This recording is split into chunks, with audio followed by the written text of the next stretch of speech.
who is in the mathematics department at Vanderbilt University, and the topic is the story of the Black Panther Party.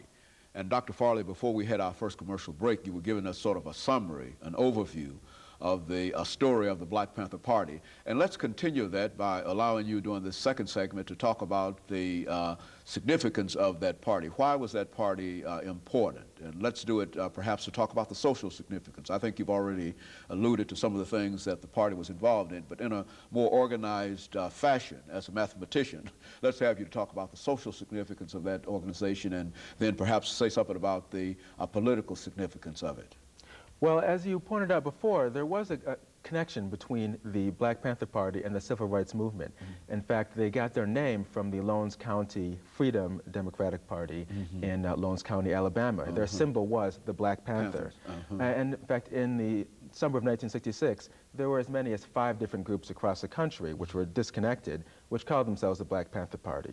But the party we're talking about was founded in October 1966 in Oakland, and Bobby Seale and Huey Newton chose the symbol because, and this addresses one of the myths surrounding the party, that the party was like a panther in that it wouldn't attack, it wasn't aggressive. So people have this idea that the Black Panthers were somehow aggressive and violent when they weren't. But if it was backed into a corner, then it would defend itself. And so the initial name of the party was the Black Panther Party for Self-Defense. But socially, the Black Panthers realized that the problem wasn't simply curbing police brutality, monitoring the police to make sure that they didn't violate the civil rights of anyone, like we saw in 1992, or rather before that with Rodney King.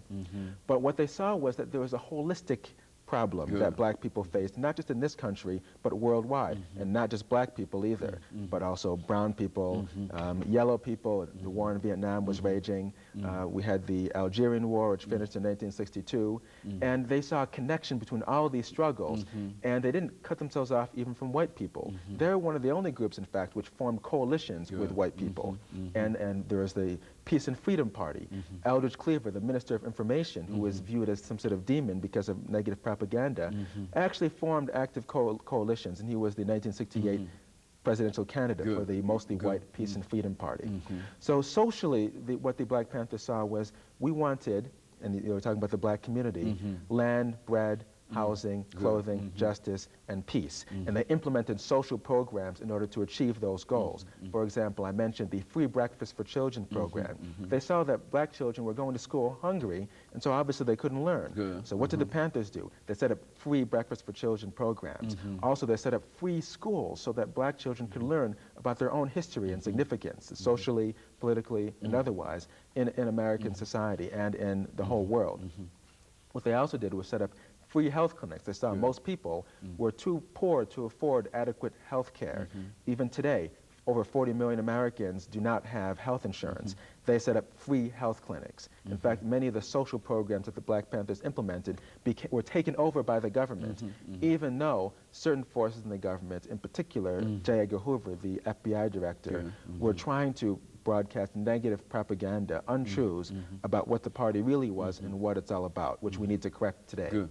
And so in a real sense, the Panther Party was almost the forerunner for what would eventually become known as the Great Society, because I think the Great Society sort of represented a large number of federal programs dealing Head Start and dealing with literacy and et cetera, as a response to that. And you're saying that the party, the Panther Party, was involved in that before it became a sort of a national thing to do?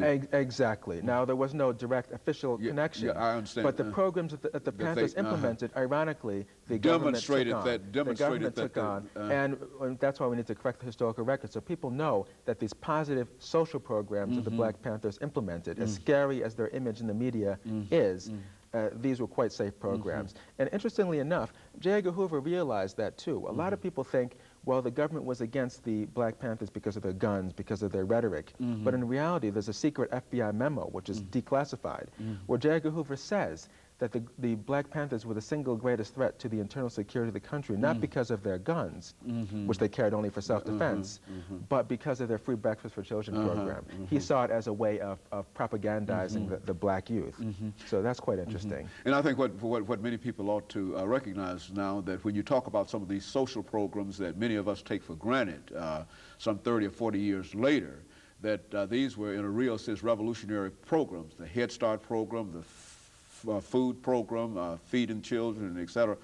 These were, in a real sense, programs that the government had not become involved in, and the state, in a real sense, had not really taken its own responsibility in doing what it could, and so they were revolutionary programs at the time. Precisely. And what the Black Panthers also did is they enlightened the American public in general about many problems faced by black people and the system.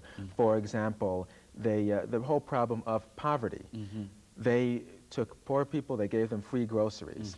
If you had relatives who were in jail for whatever reason, they would provide transportation if you couldn't make it to wherever the prison was. They improved the conditions in prisons. Before the Black Panther Party, you could be put into prison in this place called the Hole, which is like 5 feet by 5 feet, with a hole in the ground, no light. The hole was it was the toilet. After that, that was declared unconstitutional and basically eliminated. So they advanced the rights of all Americans, and there were citizens throughout the world. They were viewed on par with the leaders of other countries, not in America, but in other countries. Huey Newton, the co-founder of the party, was meeting with the premier of China, Zhou Enlai, and was meeting with some of the leaders of Algeria, and was really regarded on that level. So internationally, the Black Panther Party gained respect. And I knew students at Oxford who studied the Black Panther Party in high school, but probably in America, that doesn't happen in any school, and that's what we need to correct. Something like in the Bible, it says how a prophet is not honored in his own country. Very good. You know, in a real sense, when we talk about the politics that the party was involved in, did it have any real political impact on the whole process? And of course, that's a question that we've given you 1 minute to answer.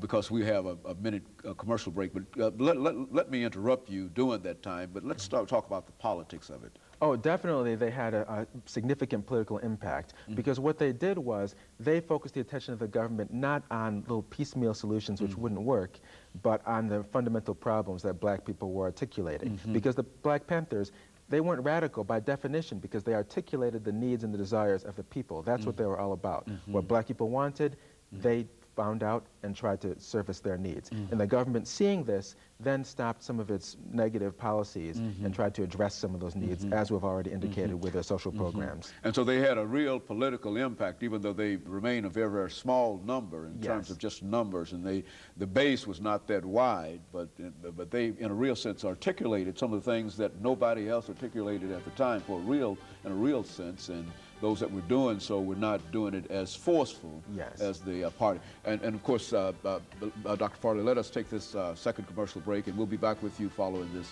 short commercial break.